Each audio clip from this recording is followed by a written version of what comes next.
Assalamualaikum warahmatullahi taala wabarakatuh. Alhamdulillah wassalatu wassalamu ala Rasulillah Muhammad ibn Abdillah amma ba'd. Faqad qala Allah ta'ala fi kalamihil qadim. Bismillahirrahmanirrahim.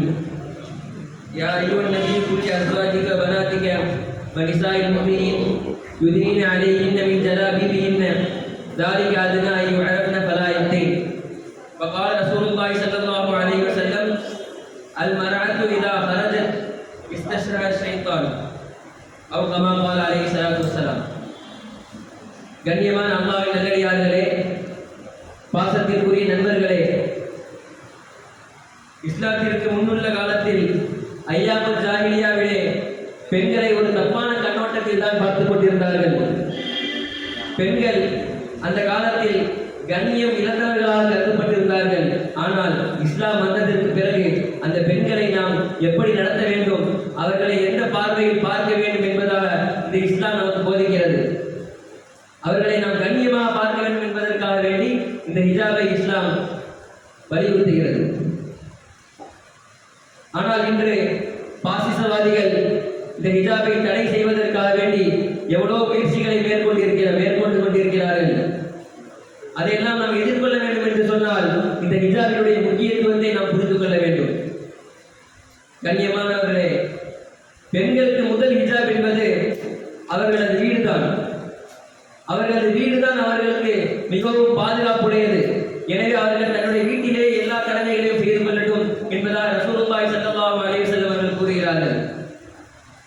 அதையும் மீறி அவர்கள் வெளியே வந்தால் ஷைத்தான் அவருடைய வேலையை பார்க்க ஆரம்பித்து விடுகிறான். அல்-மர்அத்து இதா கரஜத், ஒரு பெண் வெளியே வந்தால் இஸ்தஷ்ரப ஷைத்தான், ஷைத்தான் அவர்களை அலங்காரமாக காட்டுகிறான். அதனால் பல பாதிப்புகள் ஏற்படுகிறது. எனவே கர்வத்தை வியூத்தி கொண்ட நீங்கள் உங்களுடைய வீடுகளிலே இருந்து கொள்ளுங்கள். பல தபர்ருஜல் ஜாஹிலியத்தில் ஊலா, ஐயாமுல் ஜாஹிலியாவிலே இருந்தவர்களைப் போல நீங்கள் தெரியாதீர்கள் என்பதாக குர்ஆன் பேசுகிறது. எனவே அவர்கள் ஏதேனும் ஒரு நிர்பந்தமான சூழ்நிலை ஏற்பட்டால் தான் வீட்டில் இருந்து வெளியே செல்வதற்கு அவர்களுக்கு அனுமதி உண்டு. அப்படி அவர்கள் செல்ல வேண்டும் என்றாலும் அவர்களுக்கு சில விதிமுறைகள் இருக்கிறது. குர்ஆனில் அல்லாஹ் தஆலா சொல்வான், யா அய்யுஹன் நபிய்யு குல் லி அஸ்வாஜிக வ பனாதிக வ நிசாஇல் முஃமினீன், நபியே உங்களுடைய மனைவிகளுக்கும் உங்களது பிள்ளைகளுக்கும் இன்னும் விசுவாசியான பெண்களுக்கும் நீங்கள் சொல்லுங்கள், யுத்னீன அலைஹின்ன மின் ஜலாபீபிஹின்ன, அவர்கள் தங்களது மேலாடையை தங்களது முந்தானையை தலையில் தொங்க விட்டுக் கொள்ளட்டும் என்பதாக. அப்படி தொங்க விட்டுக் கொண்டால் தாலிக்கும் அதனாய் வழங்கின பலாய் வந்தேன், அவர்களை பார்க்கக்கூடியவர்கள் கண்ணியமாக அவர்களிடத்தில் ஒதுங்கிக் கொள்வார்கள். அவர்கள் எந்த ஒரு நோவினைக்கும் உள்ளாக மாட்டார்கள். இந்த ஆயத்திலிருந்து நாம் புரிந்து கொள்ள வேண்டும், ஹிஜாப் என்பது பெண்களுக்கு மட்டும் பாதுகாப்பு இல்லை, மாறாக அது ஆண்களுக்கும் பாதுகாப்பு தான். ஒரு கண்ணு தெரியாத மனிதர் மெழுகுபத்தியை கொண்டு வருவார். அப்பொழுது அவர்களை பார்த்த ஒரு மனிதர் கேட்டார், எப்பா உனக்கே கண்ணு தெரியாது, நீ ஒரு மெழுகுபத்தியை கொண்டு வரிய, ஒரு லைட்டை கொண்டு வரிய, என்ன காரணம் என்பதை கேட்கும் பொழுது அவர் சொல்வார், நான் எனக்காக வேண்டி மெழுகுபத்தியை கொண்டு வரவில்லை, மாறாக நான் இங்கு வருகிறேன் என்பதை மற்றவர்களுக்கு உணர்த்துவதற்காக வேண்டி கொண்டு வருகிறேன் என்பதாக. எனவே அந்த முறையில் ஹிஜாப் என்பது பெண்களை மற்றவர்களுக்கு விருந்தாகாமல் பாதுகாக்கின்ற ஒரு சிறந்த கவசம், அது ஒரு சிறந்த கேடயம். எனவே ஹிஜாப் இருக்கிறது, அதை அவர் நிறைய பேர் எதிர்த்துக் கொண்டிருக்கிறார்கள். மகளிர் உரிமைகளையும் அவர்களின் சுதந்திரத்தையும் அவர்கள் காரணமாக கொண்டு இந்த ஹிஜாபை எப்படியாவது தடை செய்ய வேண்டும் என்ற முயற்சியிலே அவர்கள் இருந்து கொண்டிருக்கிறார்கள். இந்த ஹிஜாபை ஒரு பெண்ணடிமைத்தனம் என்று சொல்கிறார்கள். நீங்கள் பெண்களை பூட்டி வைக்கிறீர்கள், சுதந்திரம் அவர்களுக்கு கொடுக்க மறுக்கிறீர்கள் என்று சொல்கிறார்கள். இப்படி சொல்பவர்களுக்கு நான் சொல்லக்கூடிய விஷயங்கள் நிறைய இருக்கிறது. சரி, நீங்கள் சொல்றபடி வச்சிடலாம், அவர்களை சுதந்திரமாக வெளியே விடுகிறோம் என்று வைத்துக் கொள்ளுங்கள். அப்படி விட்டால் அவர்களுக்கு பாதுகாப்பு இருக்கிறதா, அவர்களின் கற்புக்கு பாதுகாப்பு இருக்கிறதா என்று பார்த்தால் நிச்சயமாக இல்லை என்பதுதான் உண்மை. இன்று எவ்வளவு விஷயங்களை பார்க்கிறோம். பொள்ளாச்சியில் தொடங்கி எத்தனையோ ஊர்களிலே பெண்கள் பாலியல் கொடுமையினால் அவதிப்பட்டுக் கொண்டுதான் இருக்கிறார்கள். அதையெல்லாம் நாம் பார்க்க வேண்டும். எனவே எதையெல்லாம் நாம் பாதுகாக்க வேண்டுமோ அதையெல்லாம் கூட்டிதான் வைக்க வேண்டும்.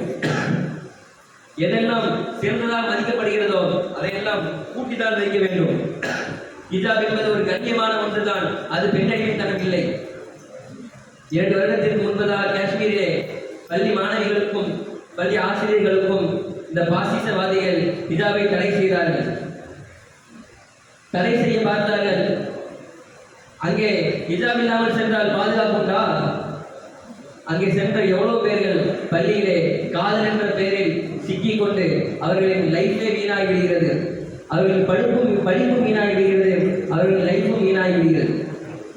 பெண்கள் எவ்வளவுதான் ஜாக்கிரதையாக இருந்தாலும் சில வெறிப்பிடித்தவர்களின் கல் பார்வையிலிருந்து தப்பிப்பது என்பது மிகவும் கேள்விக்குறியாக இருக்கிறது. வாகனம் ஓட்டுபவன் என்னதான் அனுபவசாலியாக இருந்தாலும் எதிரில் வருபவன் அனுபவமற்றவனாகவோ அல்லது குடிபோதையிலோ இருந்தால் கண் சிமிட்டும் நேரத்தில் ஆக்சிடென்ட் நடந்து விடுகிறதா இல்லையா? அது மாதிரி நாம் என்னதான் ஜாக்கிரதையாக இருந்தாலும் சில பேரிடமிருந்து தப்பிப்பது என்பது மிகவும் சிரமமாக இருக்கிறது. இதிலிருந்து புரிந்து கொள்ள வேண்டும் ஹிஜாப் என்பது எவ்வளவு அவசியமானது என்பதால். ஒரு ஆர்மியில் இருக்கக்கூடியவனுக்கு, ஒரு போரில் இருக்கக்கூடியவனுக்கு புல்லட் ப்ரூஃப் எவ்வளவு அவசியமோ அது போன்று பெண்களுக்கு ஹிஜாப் என்பது மிகவும் அவசியம்.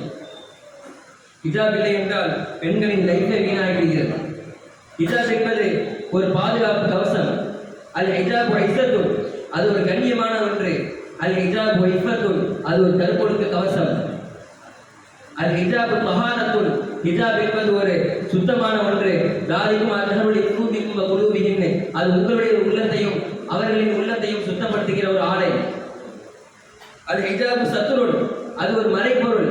கண்மணி நாயகம் ஸல்லல்லாஹு அலைஹி வஸல்லம் சொல்வார்கள், இன்னல்லாஹ் ஹய்யுன் சதீருன், அல்லாஹ் தஆலா வெட்கம் உள்ளவன் இன்னும் மறைந்தவனாக இருக்கிறான். எனவே யுஹிப்புல் ஹயாஉ வல் தவசதுர், எனவே அவன் வெட்கம் உள்ளவனையும் மறைப்பதையும் விரும்புகிறான். அல் ஹிஜாபு தக்வா, ஹிஜாப் என்பது ஒரு இரையச்சம். வலிபாசு தக்வா தாலிக ஹைர், தன்னுடைய இரையச்சத்தை வெளிப்படுத்தக்கூடிய ஒரு ஆடை. அல் ஹிஜாபு ஈமான். பனு தமீம் கோத்திரத்தை சார்ந்த ஒரு பெண் ஆயிஷா ரலியல்லாஹு அன்ஹா அவரிடத்தில் ஒரு மெல்லிய ஆடையை அணிந்து வருவார்கள்.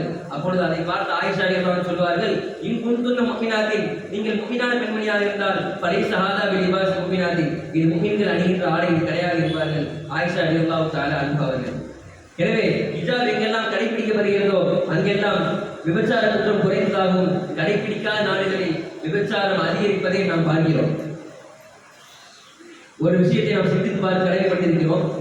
கிறிஸ்துவ பெண்கள் கன்னியாஸ்திரிகள் போன்ற ஆடையும் இந்த பர்தா வடிவத்தில் தான் இருக்கும். ஆனால் அதுக்கு இதுவரை எந்த ஒரு தடையும் வந்ததில்லையே. பின்பு ஏன் இந்த முஸ்லிம்கள் அணிகின்ற ஹிஜாப் மட்டும் இவ்வளவு தடை? இதிலிருந்து நாம் புரிந்து கொள்ள வேண்டும் அவர்களின் உள்நோக்கம் என்னவென்று. எப்படியாவது முஸ்லிம்களை ஏதேனும் ஒரு பேரில் குழப்பத்தை ஏற்படுத்த வேண்டும். அது எதுவாக இருந்தாலும் சரி, இஸ்லாம் தீவிரத்தை போதிக்கிறது என்பதாகவோ அல்லது ஹிஜாப் தடையை எது மாதிரி இருந்தாலும் அவர்கள் என்ன செய்ய பார்க்கிறார்கள் என்று சொன்னால் இந்த இஸ்லாத்தை கொச்சப்படுத்த பார்க்கிறார்கள். அவர்கள் என்னதான் செய்தாலும் சரி, தலைகீழாக தண்ணி குடித்தாலும் சரி, அவர்களுடைய பருப்பென்று நம்மிடத்தில் வேகாது என்பதை நான் சொல்லிக்கொள்ள விரும்புகிறேன். எனவே இன்று முஸ்லீம் அல்லாதவர்கள் கூட இந்த ஹிஜாபிற்கு ஒரு பாதுகாப்பு என்பதை புரிந்து கொண்டார்கள். ஆனால் முஸ்லிம்களிலேயே சில பேர் இதை அநாகரிகமாக கருதுகிறார்கள் என்பது ஒரு கஷ்டமான ஒரு கவலையான விஷயமாக இருக்கிறது. எனவே இதை அவர்கள் சரியான முறையிலே புரிந்து கொள்ள வேண்டும். அவர்கள் இதை சரியான முறையிலே பயன்படுத்தி தன்னுடைய கற்பை பாதுகாத்துக் கொள்ள வேண்டும் என்று துவா செய்த வண்ணமாக என் உரையை முடித்துக் கொள்கிறேன். வாஹிரு தஅவானா அல்ஹம்துலில்லாஹி ரப்பில் ஆலமீன்.